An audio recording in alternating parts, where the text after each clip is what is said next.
Și vă trebuie așa, vă trebuie prime meat jerky. Deci de la ăla albastru până la ăla excepțional șmecher cu bronto și cu rex, terizinozaur și gigantozaur. Cred că mai e cuețul. De-aia mai bine să fie o bază, să ai un să stai sau să faci ceva, să mai craftești și ceva și până aștept să... Uite, până aștept să facă mierea, de exemplu. Poate o râdă în ăsta, pe ăsta îi dai timp simplu. Trebuie să aveți pe... Uite cum am eu un Mejoberry acolo pe 0. Salutare și bine v-am găsit la un nou episod cu Ark Survival Evolved.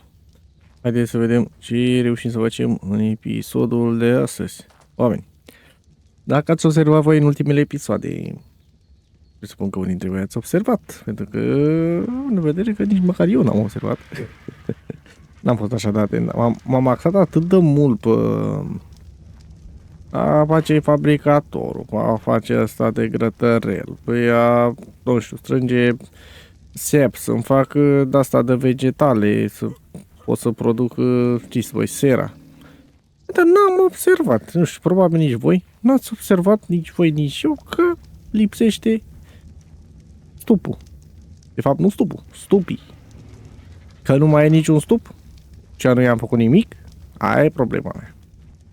Dar cred că știu care e motivul. Probabil motivul e că eu am schimbat salvările între ele de vreo 3 episoade, așa. Pentru că am avut live-ul acela cu Ark pe cealaltă salvare, dacă știți voi, de pe The Island, când am fost noi cu Dragon și așa. Și apoi am pus salvarea asta și am făcut ceva episoade. Și cred că, nu știu, în momentul în care le-am schimbat, s-au despăunat anumite chestii sau, nu știu, s-au resetat anumite chestii. Cert e că stupii mei de pe acest copac au dispărut. Asta e partea proastă. Partea bună e că eu am intrat, am văzut că nu sunt stupii, că am vrut să fac tort. Și am zis, bă, eu fac tort. Și am luat toate ingredientele, mai puțin miere. Unde e miere? Nu mă uit, nu sunt stupii. Opa, problem. Așa că am făcut kibble. Și nu orice kibble, pentru că n-am dispus decât de cum îi zice, de ouă de argii, nu știu, că nu prea am ouă pe aici, și am făcut kibble excepțional. Dacă nu știți, sau nu, de fapt nu e excepțional, stați, excepțional e la auriu. Ne-o dat la violet. Hai că vă învăț acum cum să faceți și voi. Ca să știți și voi, vă trebuie și ciuperci din astea urâte. Și vă trebuie așa, vă trebuie prime meat jerky. Ăsta să face cel mai greu, să le ia mama lui, dacă nu, o grămadă ăsta i-am pus în două de-astea ca să se facă câteva. Și am stat ceva. Așa, după aia îți trebuie citronal, sau citrică, cum vreți voi să spuneți, trisap, fiber și water. Apă puteți să puneți în orice chestie. Și bineînțeles, un ou din, asta trebuie să le căutați, poate să fie de argii, de alosaur, pentru superior kibble, fiți atent, da? Argii, alosaur, ce era mai era mosh chops, cred că era și titanoboaș, tapejara și spinosaur. Păi eu pe ăștia cam îi știu. Nu știu, s-ar putea să mai fie și alți dinozauri, pe ăștia știu. Bun, și da, asta, stai că am uitat să pun și astea. Și astea, da. Și dați drumul mutat. Acum vă dați seama că nu o să meargă la fel de repede ca pe cealaltă serie în care avem nebunelile alea de fac repede. Dar am vrut să vă arăt cum se face și o să vă arăt și cum se face tort. Pentru cei care nu știu. Așa, eu am făcut câteva bucăți de excepțional kibble, mai exact vreo 4 bucăți am făcut, ori 4 ori 5 pe acolo am avut, nu le mai am pentru că le-am consumat. Și cred că ați văzut la mine în inventar deja că am un stup. Ei, n-am numai unul, am mai făcut încă 3. Așa că avem aici 3 stupi frumușei. Problema e că nu i-am făcut de mult și nu s-a strâns miere.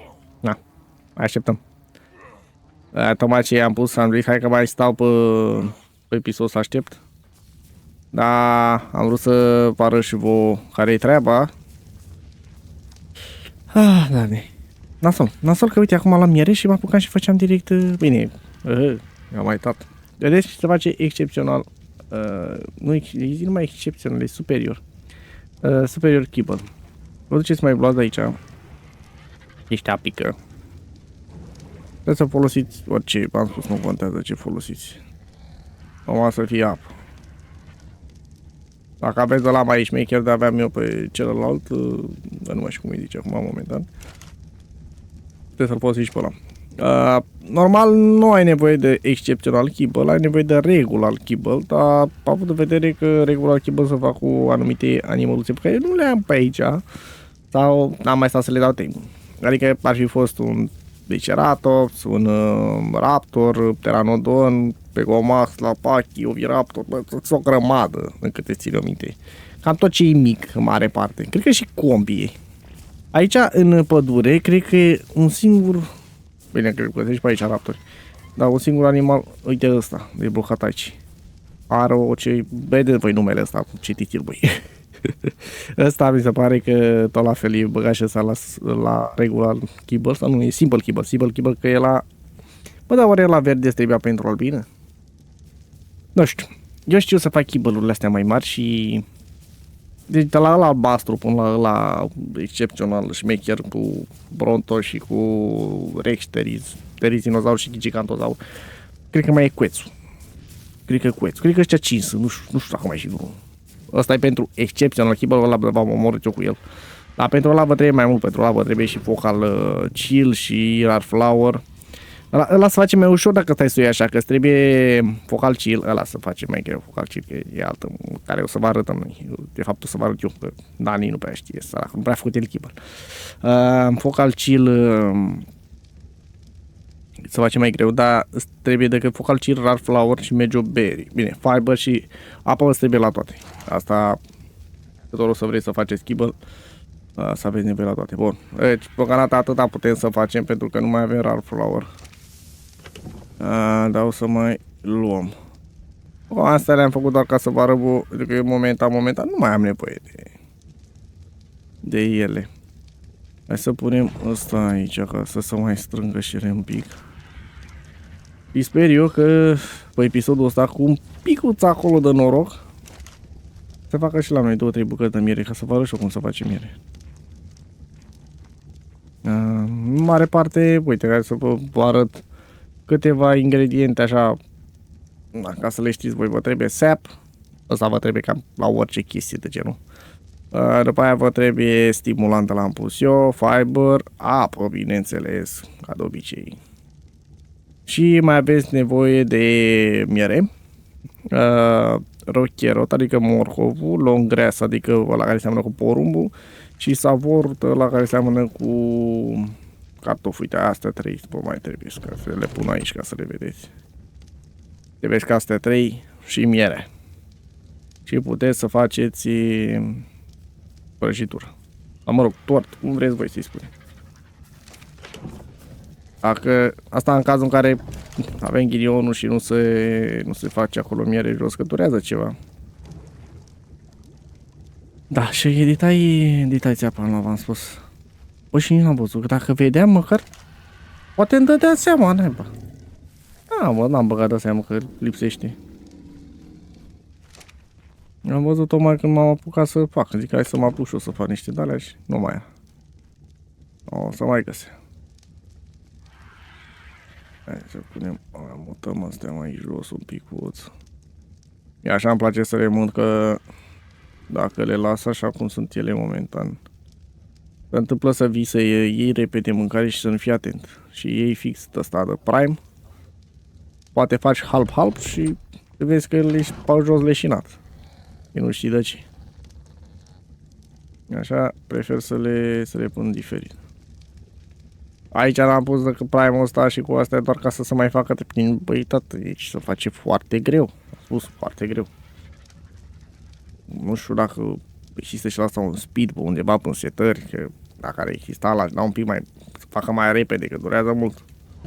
Așa prea mult să se facă. Și bine, asta că îmi trebuie mie acum, că dacă nu îmi trebuia mie, lăsam acolo în frigider și când se făcea, se făcea. Înțelegeți? Dar acum când zici, hai că vreau să fac ăla și te uiți că stai că n-ai de aia, stai că n-ai de aia. E cam nasol. Nu pară cerule, tu ce faci, tată, paci? Ia uite, latitudine 999. Blochează. Uite, ăsta vrea superior echipă. Da, era logic. Măi, nu prea am ce face cu el, că așa ar fi fost. O dau bucată, nu s-a făcut și pot să facă 45. Nu sper să se fac. Păi și de câte nu le trebuie nimica? Că să le pui pe pământ, aia nu poți să le pui și tu pe platformă. Bine, pe fundație s-ar putea să meargă, dar știu că pe platformă nu merge. Nu mai știu sigur dacă merge pe fundație. Eu că de obicei eu le puneam pe pământ, deci cred că nu merge pe fundație. Cred că nu merge pe fundație, că știu că le făceam într-o zonă anume. Chiar dacă aveam o casă sau ceva, sau pe afară, știți voi cum mai fac eu. Pe afară, o zonă liberă. Săpam într-o de-asta și puneam stupul. După aia îi făceam cu railing în jurul lui. Ca să vadă frumușel. Așa, bă, deci cu găriță mai avem? Mai avem, stai, pune și pe asta. Să lăsăm grătărelul liber. M-am spus că dacă faceți grătărelul, de muri de foame, nu mai aveți cum. Numai dacă nu mâncați. Dacă aveam mai multe ouă din astea, dar o să strâng eu, o să strâng. Când ne ducem noi acăsică, deocamdată vreau să iau vreo 4-5 melci, dacă pot, sau măcar 2. Măcar 2 și cred că 2 o să iau pentru că dacă iau 4 o să mă chine să-i transport. Cred că mai degrabă iau 2. Așa că ne-a trebuit 2 bucăți de tort. Într-o bucată o să face 100%, nu are nicio treabă. Dar după aia putem să-i înmulțim în caz de nevoie. Dar vrem mai mulți. Bine, asta odată trebuie să faci. Asta e toată chestia. Să faci treaba asta odată, te chinui un pic. Ați văzut că a durat câteva episoade. Bine, eu aici am vrut să fac și o bază, să fie o bază stabilă. Deci să avem o bază. Și o să vreau să-i pun și, uite, nu se vede nimic. Vreau să-i pun lumini în fiecare colț. Un generator frumos. Bă, să fie operațional. Bine, aici. Cum trebuie să mai venim aici din când în când ca să luăm trisea. Așa că oricum am dat-o, tot mai revenim. De-aia mai bine să fie o bază, să ai un să stai sau să faci ceva, să mai craftești ceva și până aștept să... Uite, până aștept să facă mierea, de exemplu. Bine că eu supul ăsta la altul îl iau acasă. Îl luăm, dacă de-aia am oprit, că dacă tot am știau 4. Nici nu vrei să știți când m-am chinuit să le iau. De-aia n-am mai făcut episod, pentru că, da, s-a mai întâmplat să mor, dă-te înapoi acasă, a durat mult. A durat mult. Nu e chiar așa ușor să dai tame la stupul de albine. N-am mai stat să mai fac baracă de aia, știți voi cum am făcut eu pe aia de acolo pe episod. Dacă făceam de aia era mai sigur, mai era mai ușor. Am bătut direct cu ele parte în parte. Am mai crăpat, am mai venit, am mai dat în stup, până la urmă a ieșit albina. Dacă ai superior kibble, bine, cred că merge cu orice kibble, cred că regula li trebuie. Deci sincer să vă spun, parcă că regula i-ar trebui la albină. Dar puteți să căutați voi, dacă voi știți mai bine, Doamne ajută. Înseamnă că știți și ce-i trebuie. Dar eu zic că parcă regular era, zic că ăla albastru. Parcă așa să zic. Dar era simplu, nu mai știu. Dar în orice caz, dacă e simplu, se face ușor. Dacă e regular, tot la fel, ușor, nu se face complicat. La simplu, cred că v-am spus, puteți să luați un raptor sau un triceratops sau un pachy, oviraptor chiar, nu știu, orice compi, dacă aveți. Dar bine, compi trebuie să-i dați prime-ul ăla, e mai greu de luat. Pteranodon. Astea sunt ouăle pentru simple kibble, iar pentru simple kibble nici măcar nu ai nevoie de vegetale. Pentru că simple kibble se face din cooked fish meat. De fapt, stai mă, ai nevoie, că parcă ai morcov. Deci e cooked fish meat, major berry, parcă, fiber și water, asta v-am spus, vă trebuie mereu, și morcov. Eu așa știu că era. Am și un nou ca să văd dacă așa e, dar parcă așa e. Asta e pentru simple. Pentru regular, le-am mai spus odată, e... Între regula și superior, la una folosești cooked meat normal, jerk din ăsta, unde e ăsta, iar la cealaltă îl folosești pe celălalt și mai are în plus morcovul, adică la ăsta superior îi pui și morcov la celălalt nu-i mai pui morcov. Ca să vă spun rețeta completă, dacă vrei să știți, uite, deci e cookied meat jerk. Da? Uite, le-am pus aici, uitați aici. După aia, e ăsta, long grass. Apoi, pui de ăsta. Și bineînțeles, fiber și water. Astea nu am tot să vi le pun, dar decât astea vă trebuiesc. Și ou, bine, da, l-am mai pus. Ou da în kilo, dacă nu știți, de carbonemis. Ce e mai ușor așa, iguanodonul e mai ușor. Sunt multe la regular chibă, sunt multe. Și terror băr, și stego, și sarco. Aveți mult mai multe posibilități față de superior. Și la superior sunt dar sunt mai puține. Ce îmi place mie la superior, pentru că dacă tot am avut triceps și așa, e chestia că cu cât e kibble-ul mai bun, că de exemplu animalul respectiv, v-am spus eu că nu mai știu sigur la albine ce trebuie. Nu știu dacă trebuie simple, dar cred că simple, știu că mai regulat, dar parcă la verde era. Mama lui, nu știu, parcă în capul meu așa ar fi, că la verde ar fi. Dar nu prea am stat eu să le fac perfect ce trebuie la aia, simplu. Am făcut de la care am avut și ăla a fost stat. Oricum ce chibăl e bun. Dar dacă e mai superior, de îți trebuie verde și duci albastru, sau îți trebuie albastru și duci violet, sau mai știu eu, își dă-te mult mai rapid și de mai puține bucăți. Chiar dacă jocul zice, nu știu, dacă vă uitați voi pe alea, că se pare că a mai zis cineva, nu știu dacă pe ăla sau pe episod, dacă folosesc o aplicație ca să dau tame la animale. Nu folosesc aplicația pentru că cam știu, m-am obișnuit cu ce le trebuie animalelor în mare parte. Mai sunt poate animale pe care nu prea le-am dat eu tame așa de des ca să știu la fiecare ce trebuie. Dar odată ce te înveți să faci cele două astea de kibble super șmechere, cum ar fi superior kibble și excepțional kibble, că de-aia vă tot zic de excepțional. Excepțional fac mereu pentru că eu de obicei mi-au rex. Când mă duc la boș sau la astea rex, brontozaurul trebuie să am sigur unul sau doi pe bază, că cu ajutorul lor strâng narcomerii și chestii de-astea. Și T-rex dinozauri eu nu prea folosesc, de ce să zic, chiar unul, doi așa să am și eu, dar nu prea folosesc. Poți să-i folosești la boși, la anumiți boși poți să-i folosești, dar eu de obicei mă bazez pe rex, în mare parte, mai ales la boșii ăștia, gen un bossul final. Acum depinde și de hartă, că dacă ești pe altă hartă, nu știu, dacă ești o hartă cu Wyvern, vă dați seama că o să folosesc cu Wyvern, nu mai folosesc Rex-ul. Întâmpla mai multe, da? Ce să facem? Fiecare cu ce vrea și ce îi place. O, oameni, bă, nu vreau mă să se facă, mă, tot asta aici, nici să vă mai explic vouă ca să mă știți cu astea și zic, hai că poate să facem niște miere de aia acolo jos. O, mama e, mă, o bucată nu se fac. Așa, fiomia. Bă, hai să mai luăm triceps. O să tot îl iau. Vreau să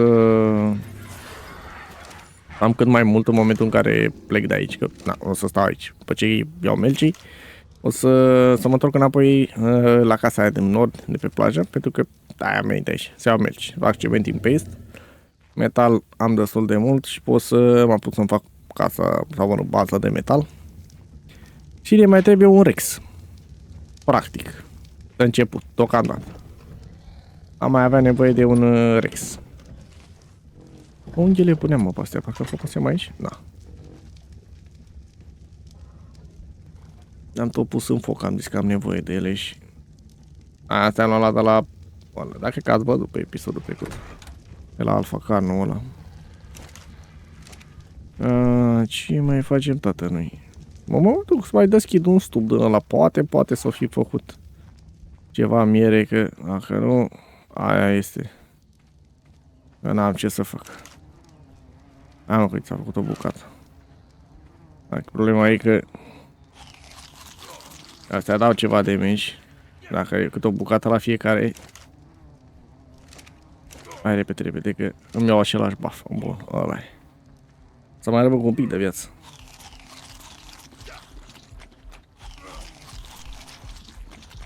La limit. Ce mă? Așa, tată. Hai că am luat și miere.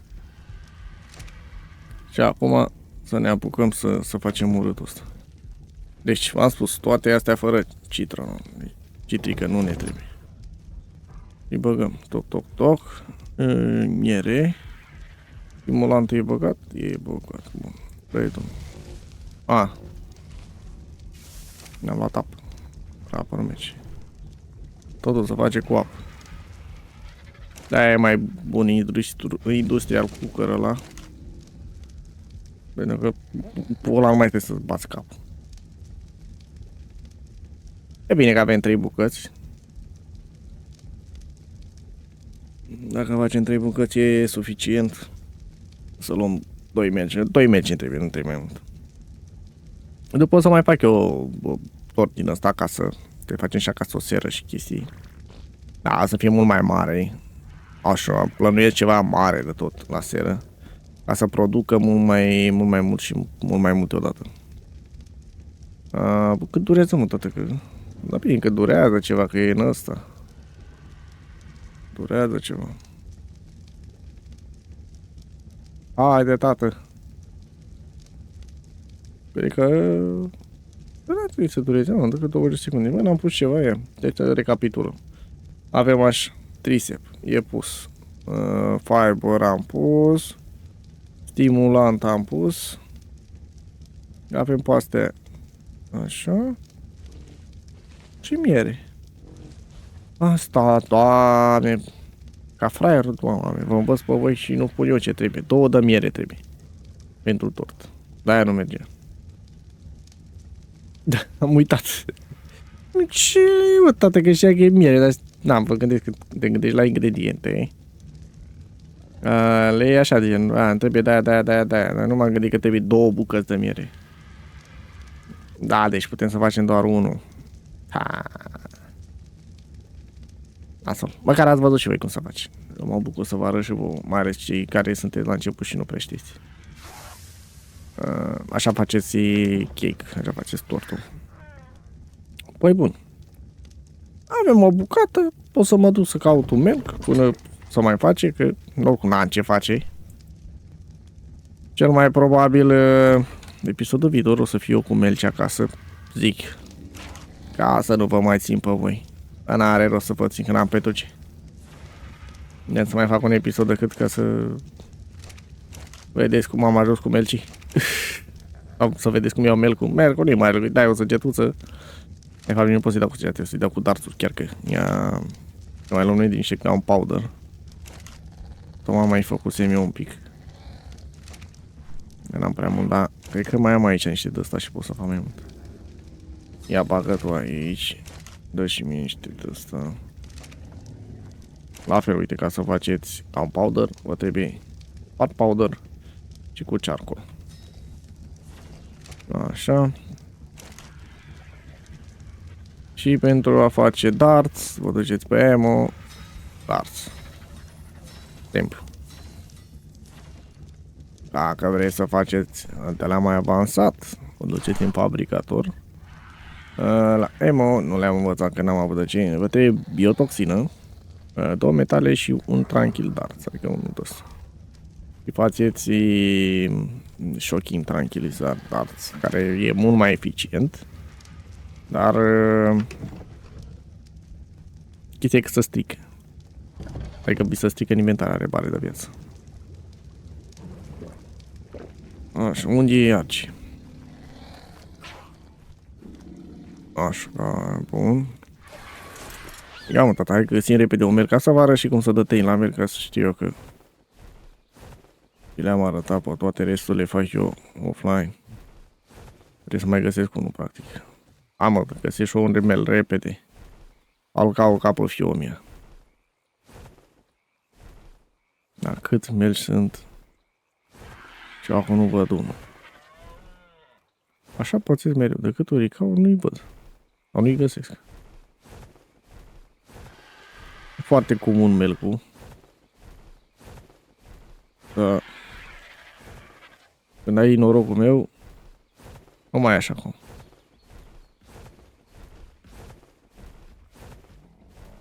Voi cred că aveți mai mult noroc decât mine. Bine, și la mine eu îi găsesc, dar nu îi găsesc pe episoade sau pe live. Nu știu, deci că atunci când e vorba de live sau episod, să pitesc tot, să nu apară. De rușine. Pe o Mastac. Poate o râdă în ăsta. Asta e de timp simplu. Trebuie să aveți pe... Uite cum am eu un Mage Oberi acolo pe 0. În momentul în care vine el să fură Mage Oberi și își dă timp. A, mă, tată, nu e un melc. Nu te cred eu că nu e un melc pe aici. Argil la ce nivel e? Iar s-a blocat. Capri 2. La culoarea lui Dani preferată de Agent Davis. Melc. Melc. Unde ești tu?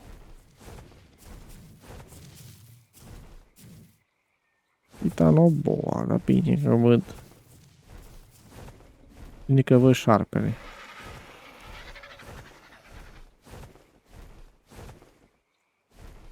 No. Melc.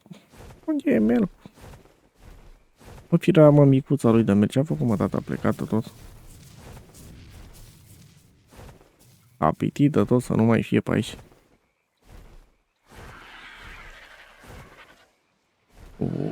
Planta asta e bună. În asta poți să iei să-ți faci plantă X, cred că.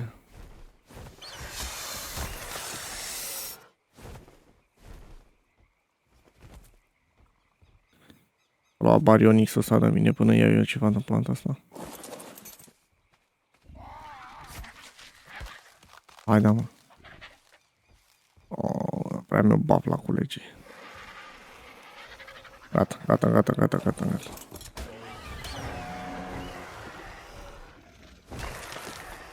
Dacă n-ați folosit niciodată planta X, o să vă arăt eu și care-i treaba cu ea. Vă trebuie semințele astea. Am luat o grămadă de semințe, trebuie doar una normal. Da, am găsit fix planta X și când e semințe din planta X, colegi doar de-alea, practic. E foarte bună pentru apărare, pentru cei care nu știți. Și o să vă învăț și pe voi cum funcționează, dar asta în episodul viitor. Mă, tată, eu cred că încheiem aici episodul, că eu, până găsesc eu Melc o să dureze, că doar pe deși, băi, că nu... O dau de el așa rapid. Oi fi trecut pe lângă el, noi fi trecut, dar până la urmă caut eu și o să iau 1-2 melci. Să-i duc... Să-i scot de aici, în pădure, să le dau timp. Bun. Data viitoare, cel mai probabil, v-am spus că o să ne vedem acasă. La baza de acasă cu melcii. Pentru că nu prea aș mai avea motiv deocamdată să mai stau pe aici. Am strâns ceva trisap. Pentru a-mi face eu kibble și ce nebunel mai vreau eu. Și eu să revin ca să mai iau în cazul în care mai am nevoie. Și dacă nu mă înșel, eu îmi se mai că și din ăsta văd de trisap. Sau nu. Nu se sparge ăsta. Dar e de la mare, credeam că e de la mai micuț. Ei sunt unii mai micuți și chiar văd, mă, și făcut și mă ți-a blocat și. Văd și trisap. Nu știu dacă sunt pe harta asta. Ar putea să fie și pe harta asta. Dar nu sunt sigur. Bun. Păi. Noi rămânem aici cu acest episod. Văd că nu mai vrea. Nu mai vrea să mai găsești și un melc. Și o să ne auzim pe data viitoare. Până atunci, dacă v-a plăcut acest episod, nu uitați să apăsați butonașul de like, să vă abonați la canal, apăsați și pe clopoțelul acela pentru a fi notificați în momentul în care o să postez un nou episod, iar noi o să ne auzim pe data viitoare. Pa, pa!